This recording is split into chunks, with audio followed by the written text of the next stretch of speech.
Bonjour à tous, je m'appelle Jérôme Poitras, donc je travaille pour la société Atoll Conseil et Développement. Alors, si vous me permettez, pour ceux qui ne connaîtraient pas Atoll Conseil et Développement, je vais rapidement vous présenter cette société. Donc c'est une boîte qui vient d'avoir 15 ans. Qui compte 70 collaborateurs, un chiffre en croissance ces derniers temps, et c'est tant mieux. Et donc situé sur trois bureaux à Paris, Gevrey-Chambertin et Séoul, et dont l'activité est répartie principalement en 5 pôles d'activité. Donc une partie gestion de contenu d'entreprise, tout ce qui est GED, portail intranet, ce genre de choses. Une partie informatique industrielle, des automates, des objets connectés, des choses comme ça. Une partie informatique décisionnelle avec des dashboards, des cubes, des étoiles et des jolies formes de ce genre pour avoir des données sur les SI. Et donc toute une partie développement d'applications métiers à la demande des clients. Plus récemment, une activité d'hébergement. Historiquement, Atoll Conseil et Développement, c'est surtout de l'intégration de logiciels open source, devrais-je dire libre, pour rester dans le thème peut-être. Mais c'est vrai que des fois, on fait des trucs qui ne sont pas complètement libres, selon ce qu'on vient d'entendre. Et aussi beaucoup de développement métier spécifique pour les clients. Et assez récemment, certains de nos clients, pour lesquels on maintient des solutions logicielles depuis plusieurs années, des solutions qui sont donc hébergées chez des hébergeurs tiers, ont souhaité s'affranchir un petit peu de la dualité qu'ils rencontraient, d'avoir un hébergeur d'un côté, une équipe qui développe de l'autre, et deux mondes qui ont au fait de se renvoyer la balle dès qu'il y a des problèmes de performance ou des choses comme ça, avec des équipes de développement qui sont sûres que ça marche très très bien sur leur poste, et des équipes d'hébergeurs qui sont elles très très sûres que leur infrastructure fonctionne comme sur des roulettes. Sachant que Atoll cherche vraiment à entrer dans la mouvance DevOps, c'est-à-dire prendre au plus tôt en compte les problématiques d'exploitation dans le développement de ces logiciels, on a saisi l'opportunité d'héberger pour un de nos clients en fin 2013, début 2014, un portail applicatif pour 50 coopératives agricoles. Voilà, donc ça nécessitait d'installer 50 fois une application sur 50 serveurs différents pour ces 50 clients. Donc c'était une nouvelle expérience pour nous. La première question à laquelle il a fallu qu'on réponde, c'était comment est-ce qu'on va rendre accessibles ces serveurs à nos clients, sachant que la ligne SDSL à Gevrey-Chambertin, elle était un petit peu juste pour assumer une activité d'hébergement, que c'est pareil, notre salle serveur n'est pas vraiment dimensionné pour ça. On s'est appuyé sur l'infrastructure réseau matériel, donc d'OVH, OVH.com, je ne sais pas si vous connaissez cette société. C'est le premier hébergeur en Europe, en nombre de serveurs, en nombre de clients. C'est une quinzaine de centres de données de par le monde, majoritairement en France. Et on en parlait tout à l'heure, c'est également des centres, des data centers, des centres de données très innovants qui cherchent à avoir un PUE le plus faible possible en utilisant du water cooling, des choses comme ça.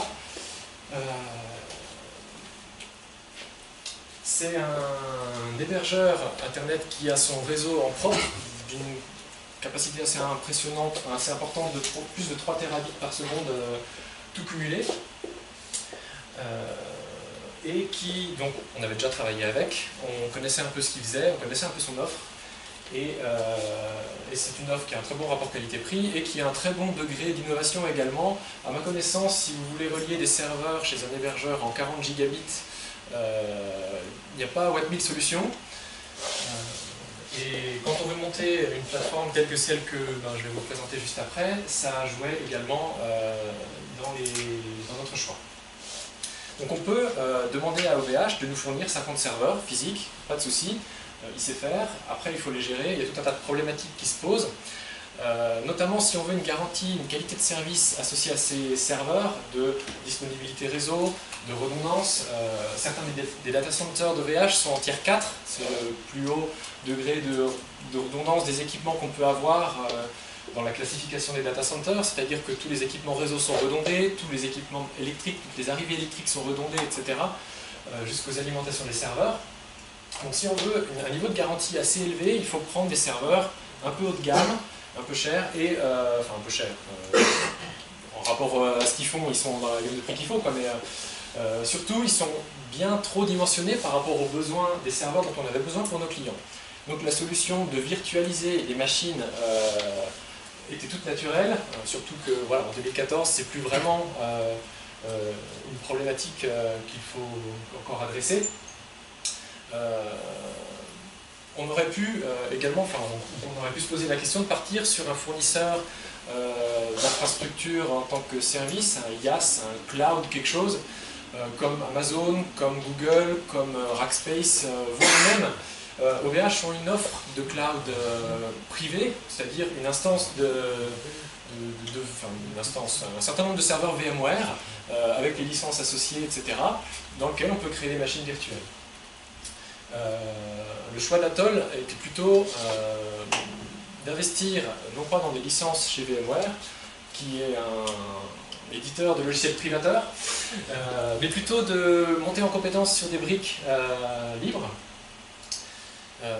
Alors j'ai utilisé le terme cloud, je voulais juste le clarifier parce que si on demande à un vendeur de NAS, une petite solution de stockage de salon, ce que c'est que le cloud, il va vous expliquer que le NAS c'est du cloud parce qu'il y a un port 80 qu'on peut accéder à ces données de partout sur Internet.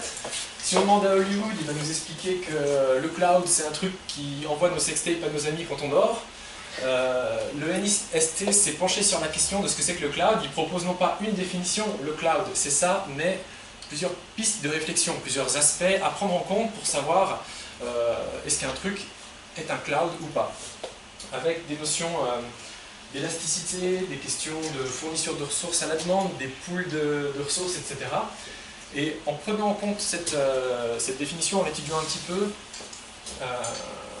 ce qu'on a construit sur l'infrastructure matérielle d'OVH, s'apparente à un cloud privé, c'est-à-dire un ensemble de ressources matérielles qui nous permet de fournir des ressources virtuelles à la demande.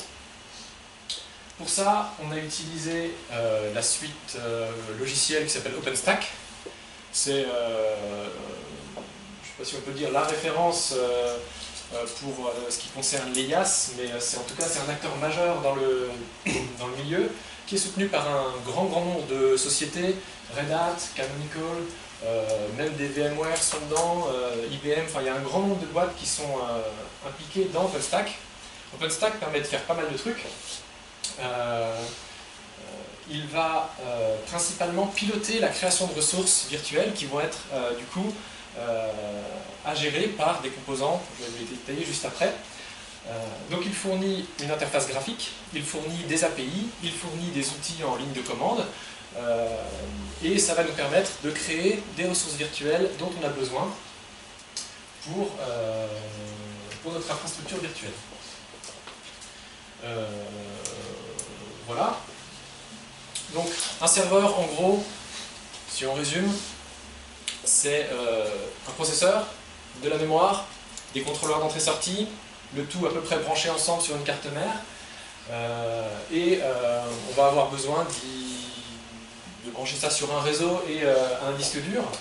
Donc ça va être les principales briques qu'on va avoir besoin de virtualiser. Pour la partie virtualisation du processeur, de la mémoire et des entrées-sorties, on s'est appuyé sur Linux KVM. D'où vient ce projet? Du constat que dans un hyperviseur, le logiciel qui permet de virtualiser un ordinateur, dans un hyperviseur, 90% du boulot qu'a à faire un hyperviseur est déjà fait par le noyau Linux. Donc, au lieu de redévelopper complètement un logiciel d'hyperviseur depuis zéro, utilisons le noyau Linux, ajoutons-lui ce qui lui manque pour faire un hyperviseur. Donc Linux KVM, c'est ça. Et associé aux drivers Virtio, qui fournissent de la paravirtualisation, on se retrouve à pouvoir avoir des machines virtuelles qui ont des performances quasi natives. Voilà. L'overhead de la virtualisation est négligeable. Pour tout ce qui est accès disque, pour tout ce qui est accès réseau, on a des performances. D'ailleurs, je vois que mon confrère là-bas hoche la tête. Il peut avoir le même retour d'expérience. Voilà, donc on a des machines virtuelles. Pour l'instant, elles n'ont ni moyen de stocker leurs données, ni moyen d'être connectées en réseau. Un des intérêts de virtualiser les machines, de virtualiser les serveurs, c'est de pouvoir avoir un découplage entre un arrêt de serveurs et une indisponibilité de service. Donc pour ça, ça nécessite que le stockage de la machine virtuelle puisse être partagé par deux hyperviseurs, et après, les hyperviseurs proposent des mécanismes pour déplacer une machine virtuelle pendant qu'elle tourne d'un hyperviseur à l'autre. Ça a des super noms commerciaux chez des VMware et compagnie. Pour que le stockage soit partagé, on a opté pour la solution Ceph. C'est un système de fichiers distribué qui va nous permettre d'avoir une baie de stockage logiciel. Ça nous permet de mettre en cluster plusieurs serveurs dédiés au stockage et de voir cette grappe de serveurs comme un espace de stockage dans lequel on va pouvoir mettre des disques durs. Les disques durs, c'est juste un bloc de données continu. On va vouloir stocker des données sur un disque dur. Derrière, ça va être stocké dans Ceph. Un des gros intérêts de Ceph, c'est qu'il est conçu sans aucun point de défaillance unique, qu'on appelle SPOF en anglais. Tous les composants de Ceph sont installés plusieurs fois. Si on a un qui tombe, c'est pas grave, il y en a un autre qui fait la même chose à côté. Typiquement, un disque crame, c'est pas grave, les données sont réparties 3 fois. Un serveur est éteint pour maintenance ou panne, c'est pas grave, il y a d'autres serveurs à côté. Alors bien sûr, il faut avoir plusieurs serveurs. Voilà pour la partie stockage. Et pour la partie réseau, interconnexion de nos machines virtuelles, on a choisi donc OpenVSwitch. OpenVSwitch nous permet, sur une topologie réseau matériel, de créer des topologies réseau virtuelles, donc d'interconnecter des machines virtuelles entre elles dans le cadre d'un réseau privé et qui est donc virtuel. Ces réseaux privés pouvant être après reliés les uns aux autres au travers d'un routeur, au travers même d'un firewall, enfin en mettant du filtrage au niveau du routeur et des choses comme ça. Alors, donc tous les composants que je viens de décrire là sont des composants utilisés par OpenStack pour créer des ressources virtuelles pour les machines virtuelles qu'on lui demande. Je vais également citer quelques autres composants qui ne sont pas directement pilotés par OpenStack, mais qui sont quand même assez intéressants à avoir dans une infrastructure d'hébergement. Notre firewall est basé sur Shorewall. Shorewall, c'est un langage de configuration d'IP table, si je peux dire ça comme ça. Ça permet de définir des zones réseau, de définir des règles d'accès d'une zone à l'autre, des règles de trafic autorisé et de trafic interdit. Et Shorewall va le traduire derrière en règles IP table.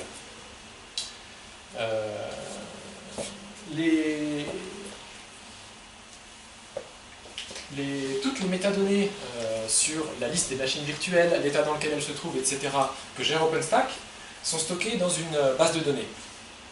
Et quand on a un certain nombre de machines virtuelles qui reposent sur la présence de ces données, on n'a pas trop intérêt à ce que cette base de données devienne indisponible pour une raison ou une autre. De la même façon, quand on a un firewall qui centralise l'accès à notre infrastructure d'hébergement, il vaut mieux pas qu'il tombe en panne, parce que sinon plus aucune des machines virtuelles ne peut accéder à Internet, ne peut être accessible.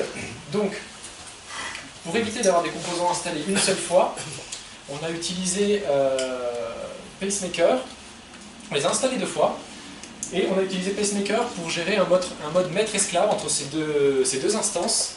Ça nous permet d'arrêter un nœud de firewall, un nœud de management d'OpenStack pour maintenance ou en cas de panne, tout en ayant un autre qui prend le relais, et donc d'avoir une plateforme qui a un certain degré de haute disponibilité qui est assez intéressant.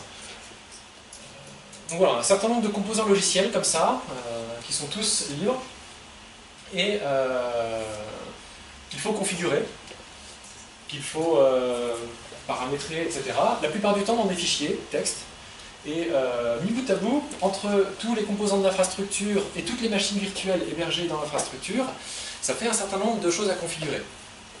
Donc le paradigme, notre approche de notre infrastructure, c'est d'approcher l'infrastructure comme un logiciel. On va utiliser un langage de description de l'infrastructure, et donc le langage défini par Puppet. Et donc notre infrastructure est décrite, l'état dans lequel on souhaite que cette infrastructure se trouve est décrite dans un langage défini. Et après, l'ensemble des fichiers qui décrivent l'état de notre infrastructure va être stocké dans un projet, dans un répertoire, des sous-répertoires, dans une arborescence de fichiers.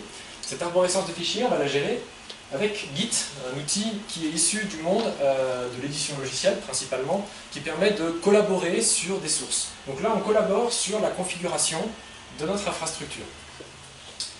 On va bénéficier de tous les avantages que la collaboration sur l'infrastructure nous permet. On va du coup permettre une meilleure communication des modifications à apporter sur l'infrastructure au sein de l'équipe. Si on doit rajouter une règle de firewall, si on doit rajouter un composant, supprimer un composant, etc. Tout est fait à travers des modifications de cet ensemble de fichiers, et donc on peut bénéficier de mécanismes de relecture, des reviews. On propose la modification à appliquer, et d'autres collègues peuvent vérifier qu'on ne va pas tout casser avant d'appliquer la modification sur l'intégralité de nos serveurs.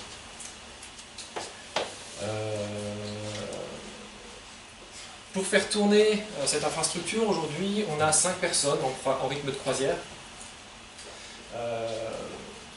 On peut tout à fait gérer cette infrastructure avec 3 personnes en cas de congé. Donc 5 personnes, partie en Corée, partie à Gevrey.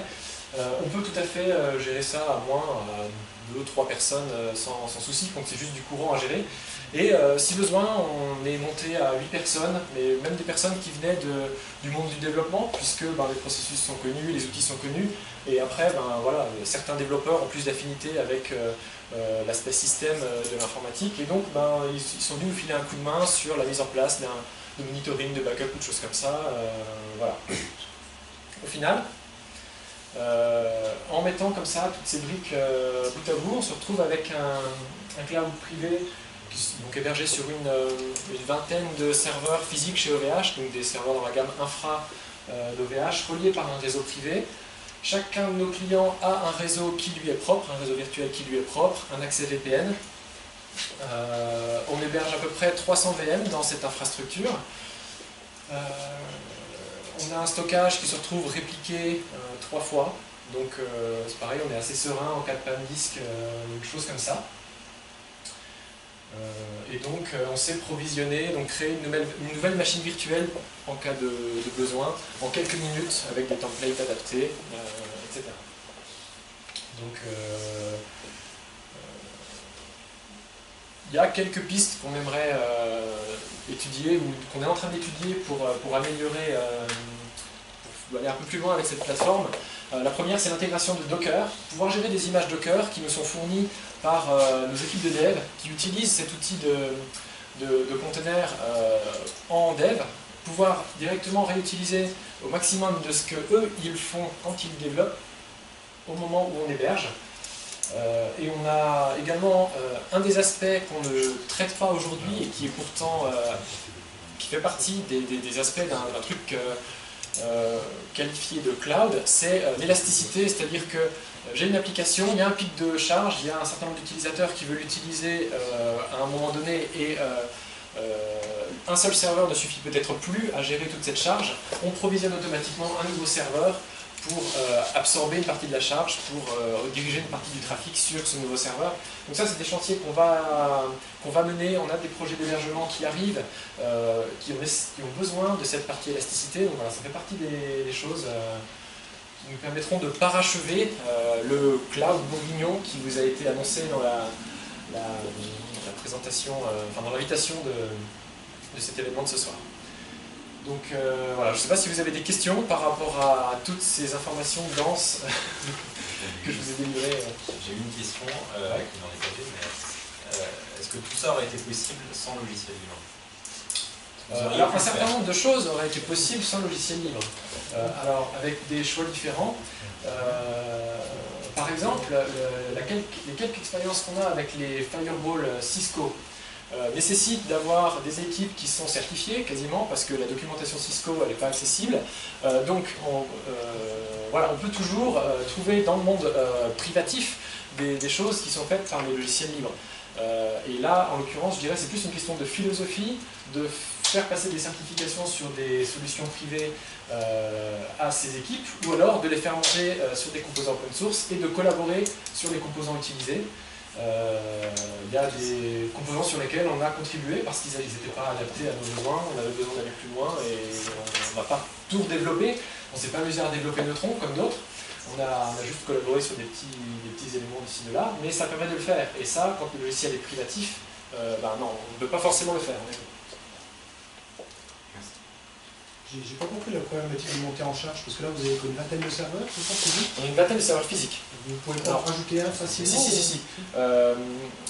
Si on a une application qui est hébergée dans une machine virtuelle, qui est utilisée par, en général, 100 utilisateurs par exemple, et que tout à coup, pour une raison ou une autre, il y a 2000 utilisateurs, admettons, je sais pas, une émission passe à la télé et parle de cette application-là.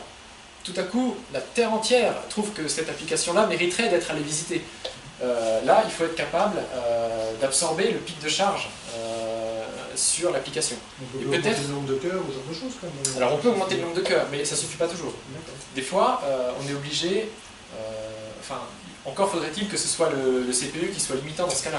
Des fois, il vaut mieux créer un deuxième serveur, si c'est par exemple les accès disques ou les accès réseau, ou selon le cas. On peut être amené à créer une deuxième instance de l'application qui va prendre en charge une partie des traitements. Voilà, donc ça nécessite que l'application soit prévue pour. Là, c'est vraiment la montée en charge rapide, on va dire. Et si c'est la montée en charge alors, là, vous rajoutez des machines physiques. Voilà. Il y a pas de souci. Quand on voit que notre pool de ressources commence à s'épuiser, on commande 2-3 serveurs chez OVH, on les rajoute à notre pool de ressources disponibles, et ça, ça fait partie du courant. On a besoin de plus de stockage, on rajoute un nœud à notre graph Ceph. On a besoin de plus de mémoire ou de CPU, on rajoute un hyperviseur à notre ensemble d'hyperviseurs disponibles. Quand je vois tous les logiciels qu'il y a besoin pour arriver à faire fonctionner le pool, mais un simple VMware, il fait la même chose ou il y a plein de choses qu'il ne fait pas? Un simple VMware fait la même chose. D'accord. Donc on installe juste un VMware, donc pour le coup... Alors ça ne veut pas dire que c'est ça. Pas dans les mêmes dimensions, et pas avec le même budget. Un simple VMware ne fait pas ça. Voilà. La gamme VMware Total, oui, voilà. Total, ça fait ça. Okay. D'accord. Oui, c'est ça. Toutes les licences, tous les produits complémentaires, ça fait ça. L'offre Hyper-V propose aussi potentiellement la même offre. OVH aujourd'hui propose une offre de cloud privé. Ce qu'on achète, on achète des serveurs avec du VMware installé, et voilà, et on peut avoir quasiment la même chose. Il y a des petites différences. Typiquement pour le stockage, nous on rajoute autant de nœuds qu'on veut, on va avoir autant de stockage qu'on veut. La gamme VMware, en tout cas chez OVH, c'est tant de stockage maxi. Et déjà quand on est au maximum, c'est un certain budget, quoi. Là c'est quelques centaines d'euros par serveur, c'est tout à fait... C'est sans comparaison en termes de budget, quoi. Mais après, oui, il faut... On faire la même chose avec VMware, ça serait très cher. Voilà. Mais par contre, là, il faut des équipes, quoi. Donc après, voilà, l'un ou l'autre, c'est pas forcément la solution magique, c'est un choix idéologique et technique, mais c'est aussi un choix politique et idéologique, oui. Je dirais comme tout le temps pour le logiciel libre, quelque part.